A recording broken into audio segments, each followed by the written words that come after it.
Hello guys, samahan nyo nga kaming mag-unbox ng Derma Vacuum Cleaner at ito nga ang laman ng box. Meron tayong extension rod, suction tube at brush.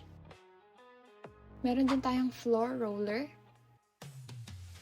At syempre ang manual na hindi naman binabasa. And ang pinaka-vacuum. Power switch for on-off, air filter, at syempre, ang power cord. Paano gagana ako ng power cord? So guys, ganito lang siya i-assemble. Pwede nyong ilagay yung suction tube sa pinaka-vacuum. And then, itry naman natin yung brush.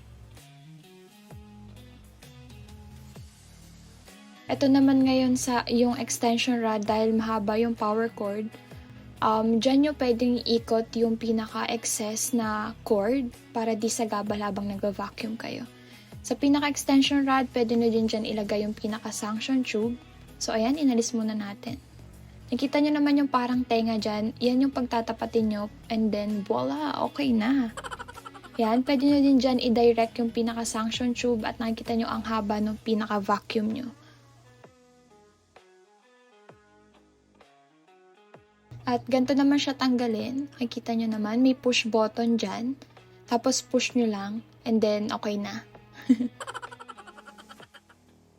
And then, sa air filter, may push button din dyan. Alam nyo na yung gagawin.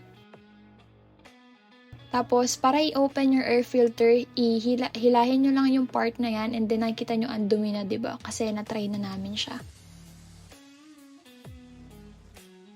So, ayan, binalik muna natin yung pinaka-cover and then binalik na natin yung air filter sa vacuum para matry na natin yung product.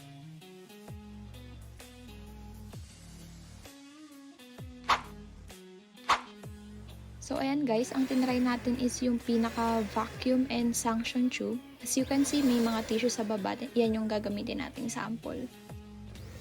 Yan, kitang-kita nyo naman kung gaano kalakas yung suction niya. Talagang nakuha niya lahat ng tissue na nilagay natin. And saglit na saglit lang guys. Yan, check natin sa air filter. Push nyo lang yan. Yan, kitang-kita nyo naman na sobrang dami niyang nakuhang tissue and almost lahat nakuha niya. Worth it ba?